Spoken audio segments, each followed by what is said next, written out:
Good morning all of you. मेरा नाम सुनील कुमार। और पिछले लेक्चर में हमने क्या देखा था, हमने पहले ही बताया था वो डिवाटरिंग के बारे में देखा था। और वो बताया था जो हर एक बार वो 2017, 18, 19 आपको तीनों साल आपको उस क्वेश्चन को पूछा गया है जो डिवाटरिंग क्या होता है, ये हमने डिस्कस किया था। उसके हमने मेथड्स देखे थे, कितने मेथड्स था, 7 मेथड्स था। और हमने एक मेथड्स पर डिस्कस भी किया था। हमने फिर बोला था कि नेक्स्ट लेक्चर हमने बोला था उसी लेक्चर में कॉफर डैम को डील करते हैं, लेकिन वीडियो लंबा होने के कारण हमने बोला था उसको नेक्स्ट लेक्चर में डील करेंगे। तो आज हम लेकर आपके लिए कॉफर डैम।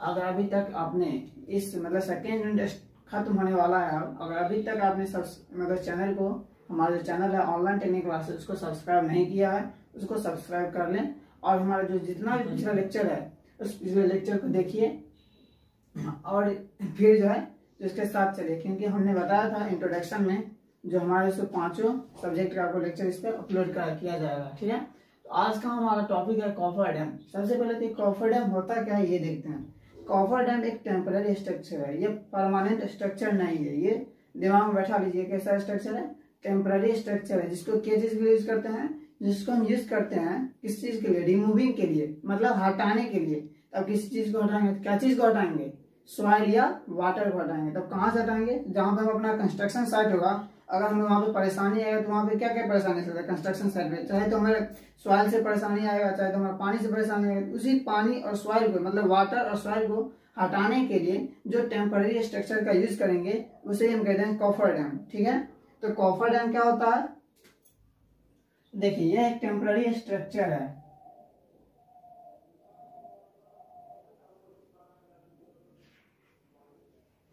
यह एक कैसा स्ट्रक्चर है, टेम्पररी स्ट्रक्चर है। टेम्पररी स्ट्रक्चर है जिसे क्या चीज के लिए यूज करते हैं, विच इज यूज्ड। यहाँ पे हम यूज के जगह पे क्या लिख सकते हैं, विच इज कंस्ट्रक्टेड। यहाँ पे ये भी ले सकते हैं, which is used to removing off, क्या चीज को रिमूव करने के लिए, soil and water from the construction site. Construction site is known as coffer dam. उसे हम क्या कहते हैं, कॉफर डैम कहते हैं। एक कॉफर डैम क्या होता है, देखिए ये एक टेम्पररी स्ट्रक्चर है, ये कोई परमानेंट स्ट्रक्चर नहीं। इस टेम्पररी का मतलब क्या होता है, जिसे हम हटा भी सकते हैं। और ये टेम्पररी स्ट्रक्चर है which is used to removing off soil, जिसे हम क्या चीज के लिए जिसे हम यूज करते हैं, रिमूविंग ऑफ सॉइल, सॉइल को हटाने के लिए करते हैं या पानी को हटाने के लिए करते हैं, फ्रॉम द कंस्ट्रक्शन साइट, जो हमारा कंस्ट्रक्शन साइट है वहां से हटाने के लिए उसे हम कहते हैं क्या, कॉफर डैम कहते हैं। तो अब बोलिएगा सर हम तो कॉफर डैम समझ गए, लेकिन कॉफर डैम ये तो हमारा ऑब्जेक्टिव नहीं है। ये कॉफर डैम क्या होता है, हमारा ऑब्जेक्टिव ये आएगा जो अगर हमारा 2 मीटर से अगर ज्यादा गड्ढा है और उसमें हम पानी हटाना चाहते हैं तो किस तरह का हम कॉफर डैम यूज करेंगे, ऐसा ऑब्जेक्टिव आएगा।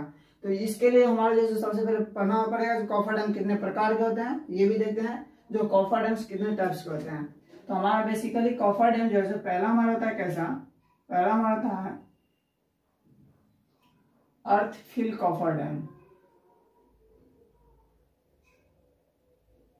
ठीक है, दूसरा हमारा क्या होता है, रॉक फिल कॉफर डैम। तीसरा हमारा क्या होता है, सिंगल वॉल कॉफर डैम। और चौथा हमारा क्या होता है, डबल वॉल कॉफर डैम। ठीक है, तो ये आपके 4 प्रकार के कॉफर डैम है। और देखिए, और ये जो है सो आपको कहां से कहां तक किया जाता है, ये जो है आपको 1200 mm टू 1500 mm। देखिए अगर आप तो शॉर्ट में लिखिएगा तो कितना लिखिएगा, इसको लिखिएगा शॉर्ट में 1.2 मीटर टू 1.5 मीटर। इसको कहां से कहां तक यूज किया जाता है, इसको जो किया जाता है up to 3 metre.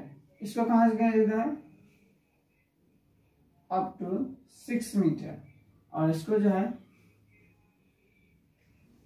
to 10 metre.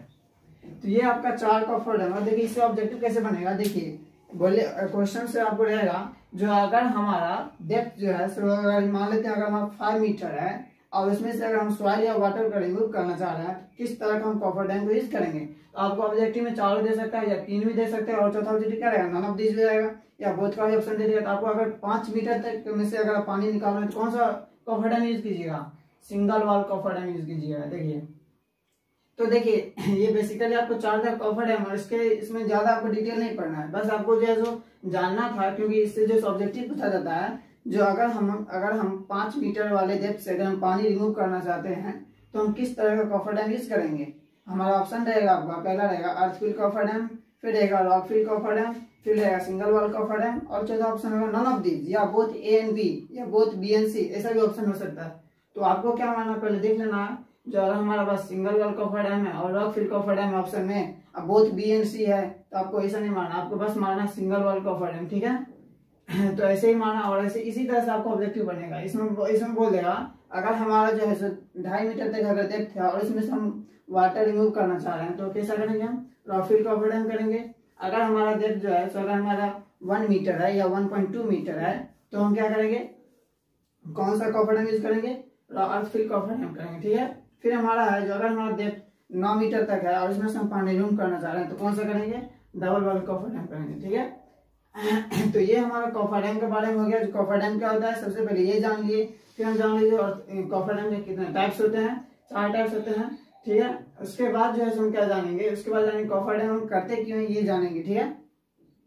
Coffer dam का यूज क्या है ये देखते हैं। तो सबसे पहले तो अगर ये इसका आप देखिए कॉफर डैम के बारे में जानना जरूरी है क्योंकि जैसे पहले टच तो नहीं आएगा, पहले इसके बारे में आएगा, पहले आप जानते क्या है कॉफर डैम के बारे में ये आपको जानना है, उसके बाद आपको टाइप्स के बारे में जानना है। तो अगर आप इसका स्क्रीनशॉट लेना चाहते हैं स्क्रीनशॉट ले सकते हैं। इसके बाद डिटेल में आपको क्या लिखना है तो बोल देंगे, अगर हमें इसके बारे में डिटेल में लिखना हो तो क्या लिखेंगे, rockfill coffer dam, this type of coffer dam is used for the up to 3 metre depth. मतलब क्या है इसमें से 3 मीटर तक जैसा अगर डेप्थ रहेगा हमारा उसमें से अगर हम सॉइल या वाटर को रिमूव करना होगा तो कौन सा करेंगे, रॉकफिल कॉफर डैम को करेंगे, ठीक है। तो हमने देख लिया कॉफर डैम क्या होता है, पहले एक टेम्पररी स्ट्रक्चर है जिससे हम क्या चीज के लिए यूज करते हैं, removing off soil and water, soil या वाटर को रिमूव करने के लिए from the construction site is known as coffer dam, ठीक है।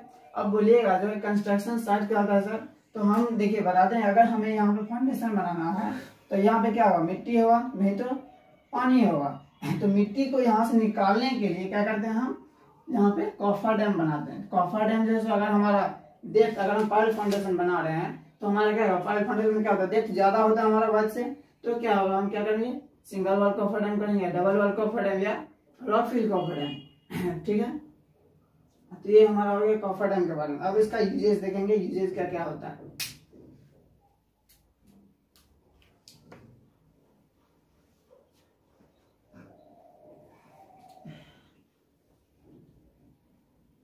देखिए इसके बारे में ज्यादा डिटेल में नहीं बता रहे हैं क्योंकि ये जो बस को ऑब्जेक्टिव पॉइंट ऑफ व्यू से पूछ रहा है, जो ऑब्जेक्टिव में आपको किस किस तरह का ऑब्जेक्टिव आएगा, इससे इस पे कोई आपको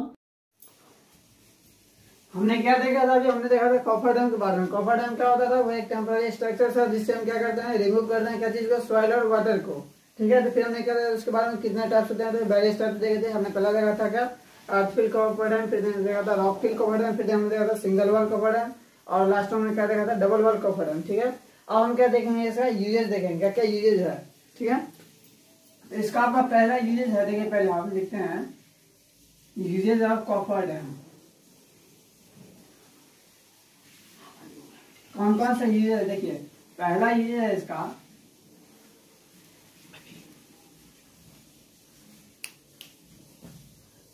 टू फैसिलिटेट द फाउंडेशन। मतलब क्या हुआ इसके, देखिए फाउंडेशन को बनाने के लिए हम क्या करते हैं, कॉफर डैम का यूज करते हैं। अब किस तरह का फाउंडेशन ये बात आता है, तो देखिए दूसरा से यूज आता है टू मेक raft और ग्रिलेज फाउंडेशन। कौन सा फाउंडेशन, राफ्ट या ग्रिलेज फाउंडेशन को बनाने के लिए यूज करते हैं। तीसरा यूज इसका है टू प्रोवाइडिंग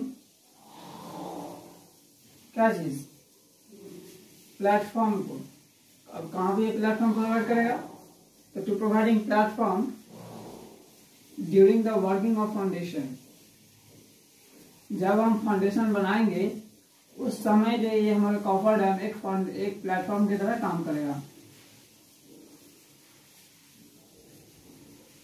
इसका ये हमारा बेसिकली 3 यूजेज है। कौन सा यूजेज है, तो पहला यूजेज मैंने देखा टू फैसिलिटेट द फाउंडेशन, मतलब क्या है, इसका फाउंडेशन को बनाने के लिए हम क्या करते हैं, कॉफर डैम का यूज करते हैं। और फिर दूसरा क्या हमारा to make wrapped and glazed foundation, तो किस तरह का फाउंडेशन, रैप्ड फाउंडेशन या ग्लेज्ड फाउंडेशन। रैप्ड फाउंडेशन में डिस्कस किया था लेक्चर नंबर 1 में, जो रैप्ड फाउंडेशन क्या होता है, वह एक फाउंडेशन होता है, एक मैट, इसी का जो दूसरा नाम का मैट फाउंडेशन है, जिसमें हम क्या करते हैं, एक बहुत जो हमारा बिल्टअप एरिया होता है उसमें से क्या करते हैं हम सॉइल्स को निकालते हैं और वहाँ पे एक लेयर बैठाते हैं पीसीसी आरसीसी का। अगर हमारे पास ज्यादा पैसा है तो हम क्या करते हैं, आरसीसी करते हैं, अगर हमारे पास कम पैसा है तो पीसीसी करते हैं, ठीक है। और वहाँ पे जैसे एक सुटेबल पॉइंट पे हम क्या करते हैं, कॉलम कंस्ट्रक्ट करते हैं, उसका हम अपना स्ट्रक्चर बनाते हैं, ठीक है। और वो किस तरह और कहाँ पे यूज किया जाता है रैप्ड फाउंडेशन को, जनरली जैसे क्या कहाँ पे बियरिंग कैपेसिटी, जैसे जहाँ पे हमारा सॉइल का लो है या हमारा स्ट्रक्चर का जो लोड है वो हैवी आने वाला है, तो इस तरह का हम फाउंडेशन क्या करते हैं, रैप्ड फाउंडेशन को यूज करते हैं। फिर हमने क्या देखा, तीसरा यूज है to providing platform during the working on foundation, जब हम फाउंडेशन बना रहे हैं तो उसी समय जब हम कॉफर डैम देखिए हमने क्या देखा, पहला to facilitate the foundation, foundation को बनाने के लिए। फिर जब हम क्या जब हम कॉफर डैम बन जाए तो किस तरह का काम करेगा, वो प्लेटफॉर्म की तरह काम करेगा जहाँ पे हम फाउंडेशन बना रहे हैं। तो ये हमारा 3 यूजेज हो गया। अब हम क्या देखेंगे, bearing capacity of soil. Bearing capacity of soil क्या होता है ये देखते हैं।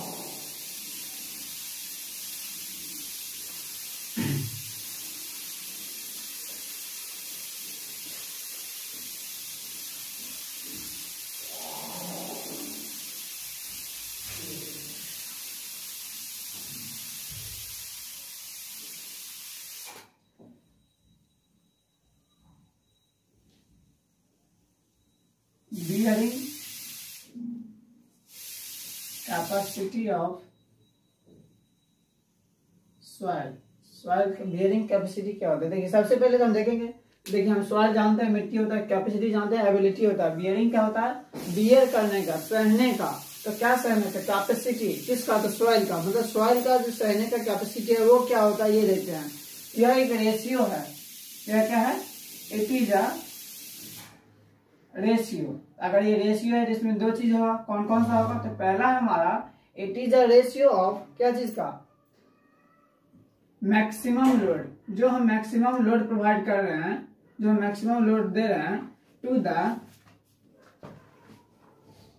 अल्टीमेट लोड या फैक्टर ऑफ सेफ्टी।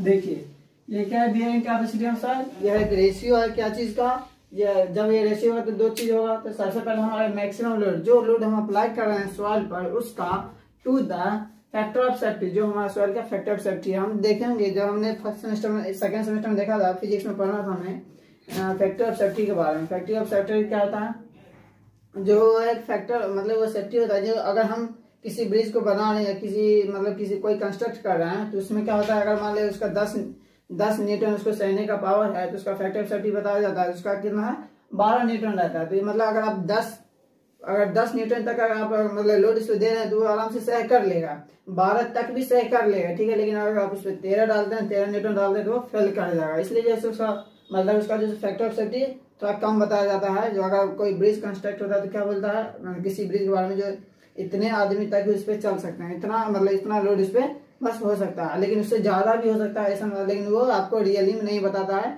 जो अगर आपको रियली में बताते तो आप क्या कीजिएगा, इसमें पूरा जितना लोड है उतना लोड आप अप्लाई कीजिएगा। इस वजह से आपको उसका जो कम उसका लोड बताया जाता है, उसका बियरिंग पावर, जिसे आप उस पर कम उस पर लोड दीजिएगा और वो आपका जो है एक लंबे टाइम तक चलेगा। तो ये हो जाता है हमारा, ये एक रेशियो होता है जो मैक्सिमम लोड होता है टू द अल्टीमेट लोड और द फैक्टर ऑफ सेफ्टी, ठीक है। ये हमारा बियरिंग कैपेसिटी ऑफ सॉइल होता है। तो हमने तो देख लिया बियरिंग कैपेसिटी ऑफ सॉइल क्या है। अब इसको इंक्रीज कैसे करते हैं, तो देखिए अगर हमारा बियरिंग कैपेसिटी सॉइल का लो है, इसको इंक्रीज करने का बेसिकली कितना मेथड्स है, बेसिकली हमारे पास 5 मेथड्स है। कौन कौन सा मेथड्स है, तो पहला हमारा मेथड्स है मेथड ऑफ लोडिंग करने का मेथड, मतलब किस तरह से हम लोड डाल रहे हैं, ठीक है। दूसरा हमारा मेथड है प्लेट लोड टेस्ट, मतलब कि ये होता है, देखिए आपको बेसिकली आपको इसके बारे में ज्यादा डिस्कस नहीं पढ़ना है, बस आपको मेथड्स के बारे में जानना है कौन कौन सा मेथड है। पहला हमारा है मेथड ऑफ लोडिंग, और इससे आपको एग्जाम में नहीं पूछता है, एक भी बार एग्जाम नहीं पूछा गया है, ये बस आपका अगर सिलेबस में दिया है तो हम डिस्कस कर रहे हैं।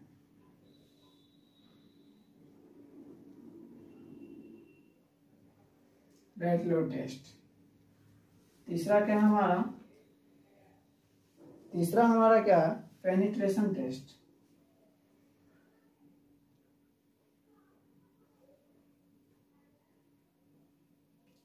और चौथा हमारा क्या है, चौथा हमारा है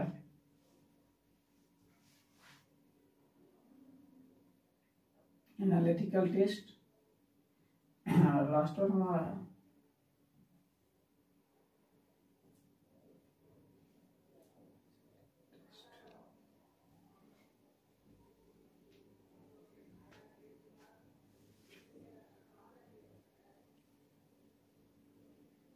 देखिए, ये आपको बेसिकली 5 टेस्ट है जो आपके पास जानना है। जो अगर कोई अगर आपसे पूछ देता है जो भाई बियरिंग कैपेसिटी सॉइल को पता करने का कितना टेस्ट है, तो बोलिएगा जो there are 5 test to find out the bearing capacity of soil. कौन कौन सा, पहला हमारा मेथड ऑफ लोडिंग, दूसरा हमारा क्या है प्लेट लोड टेस्ट, तीसरा हमारा क्या है पेनिट्रेशन टेस्ट, चौथा हमारा क्या है एनालिटिकल टेस्ट, और पांचवा हमारा क्या है प्रेजेंटिव टेस्ट और वैल्यू। ये हमारा 5 तरह का टेस्ट है जिससे हम क्या करते हैं बियरिंग कैपेसिटी सॉइल का पता करते हैं, ठीक है। तो अगर देखिए आपको बस इतना ही जानना था, लेकिन हमें एक टेस्ट पे आपको डिस्कस कर देना है, हम आपको पेनिट्रेशन टेस्ट पे डिस्कस कर दे रहे हैं। इस सब के बारे में ज्यादा नहीं जानना है, बस ये सब 2-3 लाइन का इसके बारे में है, लेकिन ज्यादा जानना नहीं है। हम आपको पेनिट्रेशन टेस्ट पे डिस्कस कर दें। जो पेनिट्रेशन टेस्ट क्या होता है ये देखते हैं। तो अगर बियरिंग कैपेसिटी सॉइल का अगर बारे में इसका अगर फॉर्मूला देखिएगा बियरिंग कैपेसिटी सॉइल का क्या होता है देखिए इसका फॉर्मूला होता है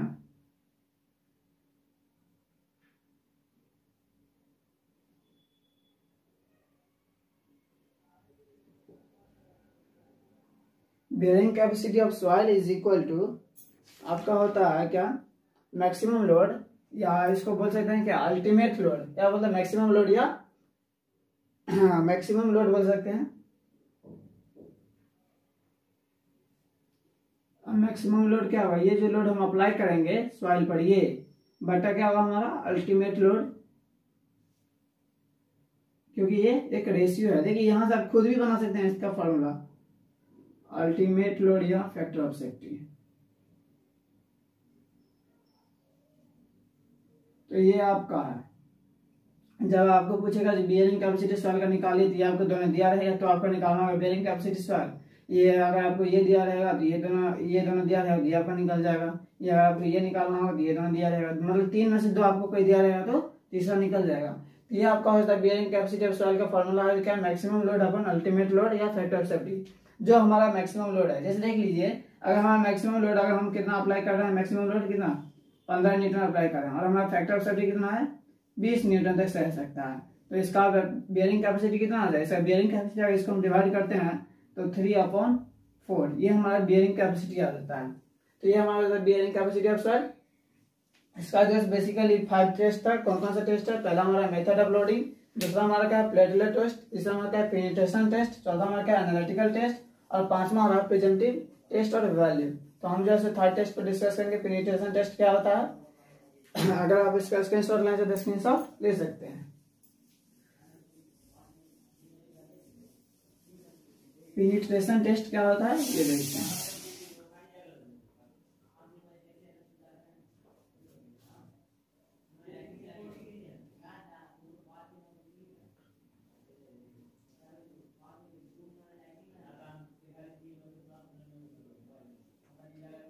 देखिए पेनिट्रेशन टेस्ट क्या होता है ये देखते हैं।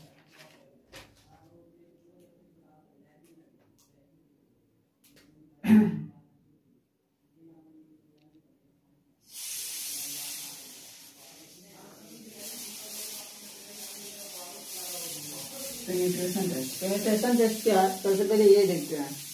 यह जो है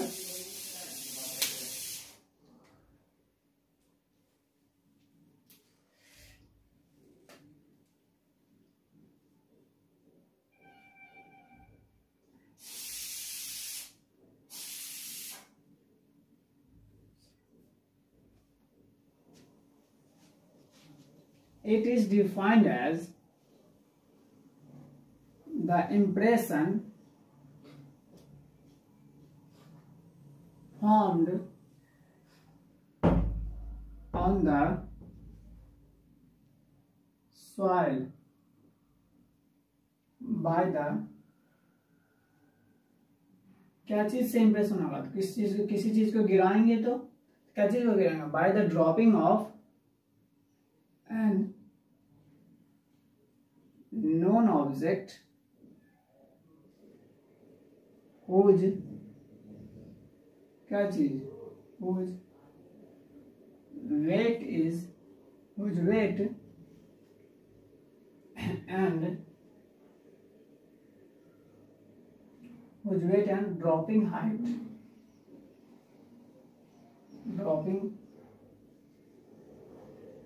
is known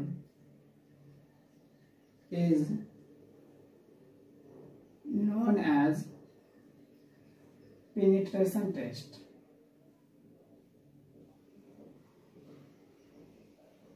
ठीक है, देखिए सिंपली ऐसे आपको किसी भी बुक में नहीं मिलेगा, हमने इसका डिफाइन बनाया है, जो देखिए आपको, क्योंकि हमको समझाना है कैसे भी, तो हमें इसको कैसे समझा रहे हैं, इट इज डिफाइंड है, जिसे हम ऐसे परिभाषित कर सकते हैं, द इम्प्रेशन, इम्प्रेशन को हम बोल सकते हैं, यह क्या अपना जो छाप होता है इसको क्या कहते हैं, द इम्प्रेशन कैसे कह सकते हैं,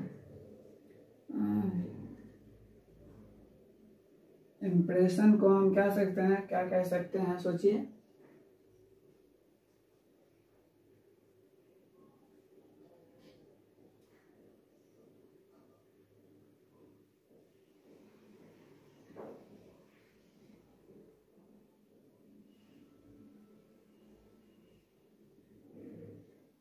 या इसको ये भी बोल सकते हैं, देखिए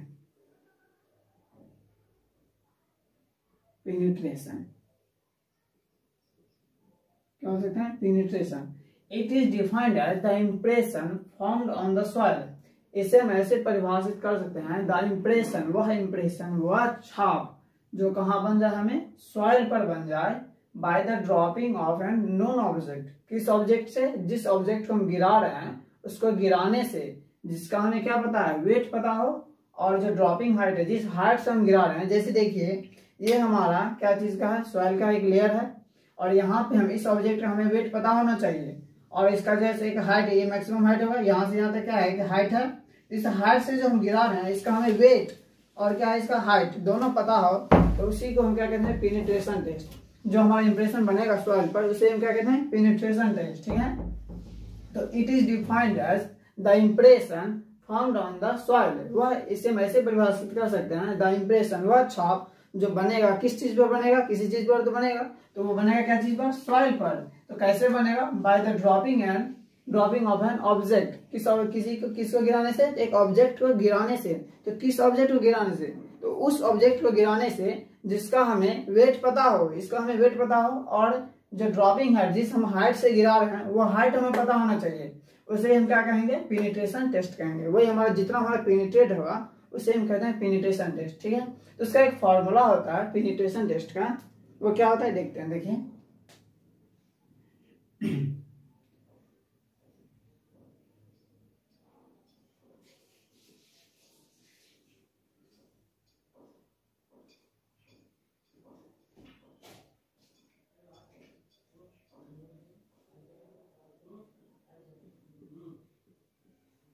R/AF। अब बोलिएगा तो R क्या होता है यहाँ पे, तो देखिए ये आपका बेसिकली एक फॉर्मूला होता है, लेकिन अब बोलिएगा ये R/AF का, तो देखिए आप R को ये भी लिख सकते हैं, क्या लिख सकते हैं, R को आप लिख सकते हैं W/H/D।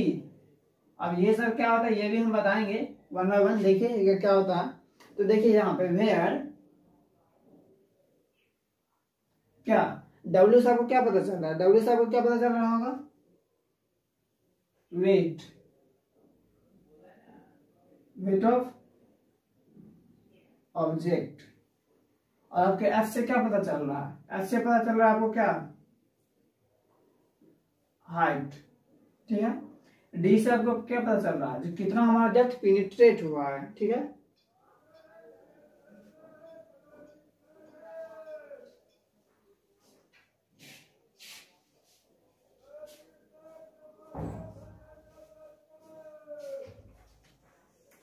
क्या पता चल रहा है हमारा डी से हमें ये पता चल रहा है जो कितना देर तक वो पेनिट्रेट हुआ है। ठीक है, ये तो हम डब्ल्यू एच और डी के बारे में पता चला जो कि हमारा आर होगा, इससे हमें आर निकल जाएगा। ए क्या हो गया हमारा, ए हो जाएगा हमारा क्या, ए हो जाएगा हमारा क्या, क्रॉस सेक्शन एरिया जो हम ऑब्जेक्ट गिरा रहे हैं। जैसे हमें मान लेते हैं हम ये ऑब्जेक्ट गिरा रहे हैं, इसका एरिया होगा कुछ, तो ये जो एरिया होगा हमारा यही होता है क्या, हमारा क्रॉस सेक्शन एरिया। ठीक है, और फिर हमारा क्या है एफ क्या हमारा फैक्टर ऑफ सेफ्टी।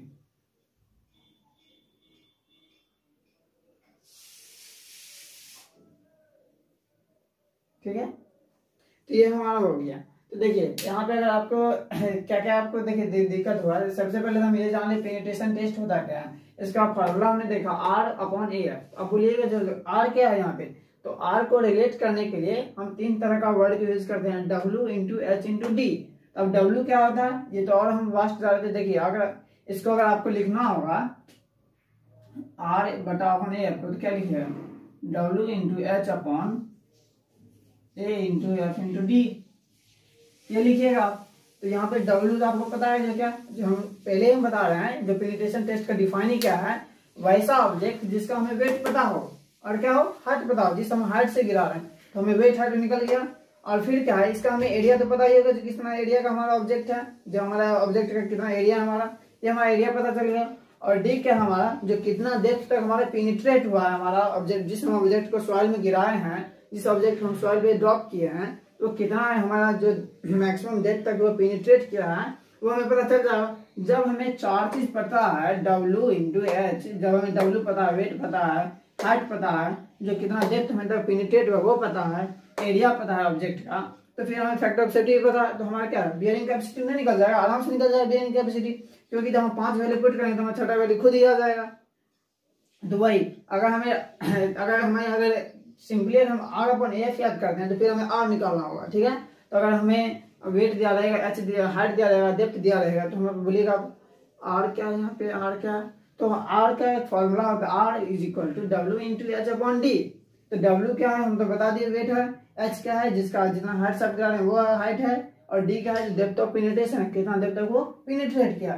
तो ये जो है आपका पेनिट्रेशन टेस्ट है। जो पेनिट्रेशन टेस्ट क्या था, this test is defined as, yeah, it is defined as the impression formed on soil। वह impression जो soil पर बनेगा by the dropping an object किससे, तो ऑब्जेक्ट को गिराने से जो बनेगा वह impression, कौन सा ऑब्जेक्ट जिसका वेट पता हो और ड्रॉप हाइट पता हो। जो हमारा हाइट है वो हाइट पता होना चाहिए, उसे ही हम कहते हैं क्या, पेनिट्रेशन टेस्ट। वेयर तो हमारा फॉर्मूला अगर पूछेगा तो भाई बताइए बियरिंग कैपेसिटी अगर सॉइल का हम कैसे निकालेंगे, तो बोलेंगे भाई एक फॉर्मूला होता है जिसका होता है R अपॉन ए। आप बोलिएगा जो है R क्या होता है, अगर हमें R नहीं पता है तो बोलिए जब आपको R नहीं पता है तो आपको जो जिस ऑब्जेक्ट गिरा है उसका आपको वेट पता होगा, और जिस हाइट से गिरा है उसका आपको हाइट पता होगा, और जितना डेप्थ आपको पेनिट्रेट किया है वो उतना आपको पता होगा। ठीक है, तो जब आपको वेट पता है, हाइट पता है और डेप्थ पता है तो आपको R पता हो गया, और R पता हो गया और आपको एरिया पता है ऑब्जेक्ट का, और फैक्टर ऑफ सेफ्टी पता है, तो क्या आपका निकल जाएगा, बियरिंग कैपेसिटी सॉइल का निकल जाएगा। तो ये आपका हो गया पेनिट्रेशन टेस्ट। उसके बाद हम देखेंगे एक अंडर इंड पाइल का नाम सुनेंगे। क्या होता है, एक अंडर इंड पाइल होता है, वो भी हम डिस्कस करते हैं। तो सबसे पहले अगर आप इसका स्क्रीनशॉट लेते हैं, स्क्रीनशॉट ले सकते हैं।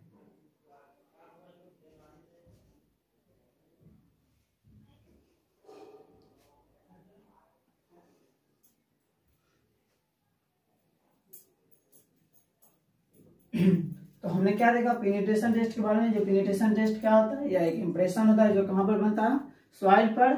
और ये कैसे बनेगा, उस ऑब्जेक्ट को गिराने से, bye the dropping of an object. और कैसा ऑब्जेक्ट, जिसका हमें वेट पता हो और जिस हम हाइट से गिरा रहे हैं वो हाइट पता हो, और जितना, और इसी को हम कहते हैं पेनिट्रेशन टेस्ट। तो हमने देखा जो बियरिंग कैपेसिटी सॉइल का कैसे निकालते हैं, तो हमने फॉर्मूला लिखा, जिस फॉर्मूला का क्या था हमारा, R अपॉन ए एफ। अब बोलिएगा R क्या होता है, तो हमने R बताया जो R इज इक्वल टू होता है W into H upon D, where W is equal to weight of an object. जहाँ हमारा क्या है W, जो ऑब्जेक्ट का वेट है।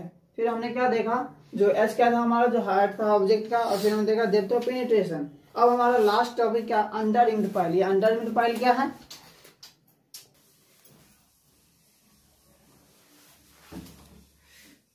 अब हम क्या देखेंगे, अंडररिम्ड पाइल। अंडररिम्ड पाइल क्या होता है, यह एक पाइल है जिसको हम क्या चीज के लिए यूज करते हैं, for serving foundation for black cotton soil और सब सॉइल। देखिए ये एक फाउंडेशन का मतलब एक टाइप है जो मतलब देखिए हमने पढ़ा था डीप फाउंडेशन में, दो तरह का फाउंडेशन था, एक तो हमारा पाइल फाउंडेशन और दूसरा हमारा क्या था, वेल फाउंडेशन। ठीक है, तो हमने फिर पाइल फाउंडेशन में बस पाइल फाउंडेशन ही छोड़ दिया था, लेकिन ये हमारा एक लास्ट छोटा सा टॉपिक है अंडररिम्ड पाइल, जो कि बस आपको एक बस जानना है अंडररिम्ड पाइल क्या होता है। यह एक पाइल है, it is a pile which is used for serving of, क्या चीज को सर्व करने के लिए, ब्लैक कॉटन सॉइल,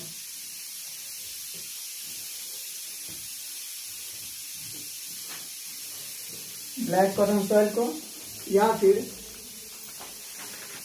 क्या चीज को, सॉफ्ट सॉइल को।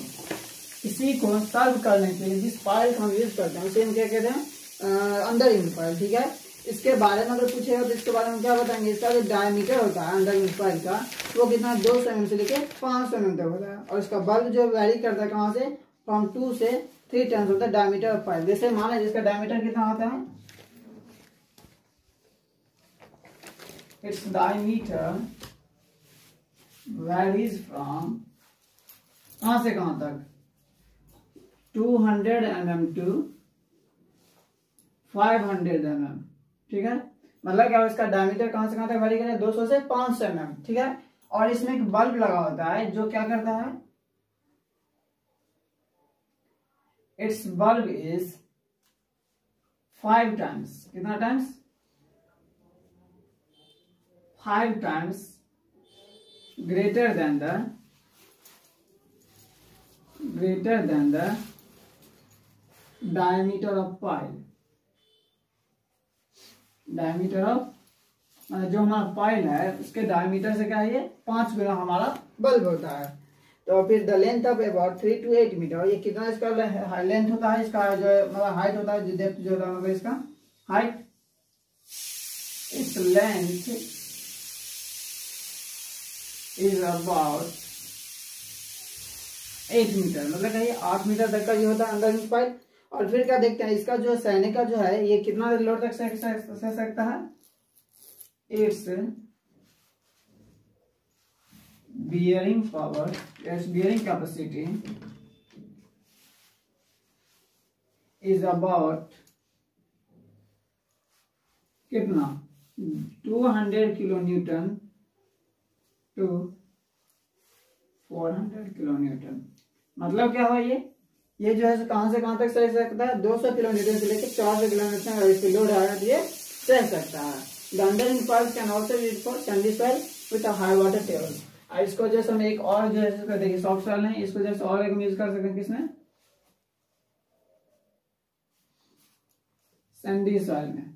ठीक है, ये बेसिकली बस आपको इतना ही जानना था जो क्या होता है हमारा। सबसे पहले हम ये बता जो अंडररिम्ड पाइल क्या होता है, वह एक पाइल है, यह एक पाइल है जिसे हम यूज करते हैं क्या चीज के लिए, सर्व करने के लिए, किसके लिए, ब्लैक कॉटन सॉइल या सॉफ्ट सॉइल या सैंडी सॉइल। और ये क्या चीज सर्व करेगा, तो ये बियरिंग कैपेसिटी जो हमारे सॉइल का सहता है, और इसका जिसका डायमीटर कितना होता है, 200 mm से लेकर 500 मीटर डायमीटर होता है। फिर क्या देखना है, इसका बल्ब, इसमें बल्ब लगा होता है। बल्ब क्या होता है, एक इस तरह का पोजिशन होता है, और जो है ऐसे ही हमारा जो है पाइल बना रहता है, तो ये हमारा हो जाता है। फिर इसका देखना बल्ब जो है 5 टाइम्स होता है किसका, डायमीटर का।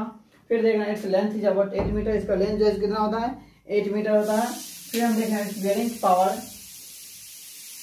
Bearing power is about 200 kilometre to 400 kilometre, मतलब ये इतना तक सह सकता है। तो इसी लेक्चर में हमारा जो है यहाँ तक जैसे हमारा सेकेंड यूनिट समाप्त हुआ। और हमने सेकेंड यूनिट में क्या क्या पढ़ा, हमने सेकेंड यूनिट सबसे पहले पढ़ा हम जॉबलेट के बारे में, फिर हमने क्या पढ़ा अर्थवर्क के बारे में, फिर हमने क्या पढ़ा फाउंडेशन के बारे में, फिर हमने क्या पढ़ा कॉफरडैम के बारे में, फिर हमने पढ़ा क्या चीज के बारे में जो बियरिंग कैपेसिटी कैसे सॉइल का पता करते हैं, और लास्ट हमने क्या अंडररिम्ड पाइल। यहीं तक हमारा जो सेकेंड यूनिट पढ़ना था। और तब तक के लिए धन्यवाद, मिलेंगे हम थर्ड यूनिट में।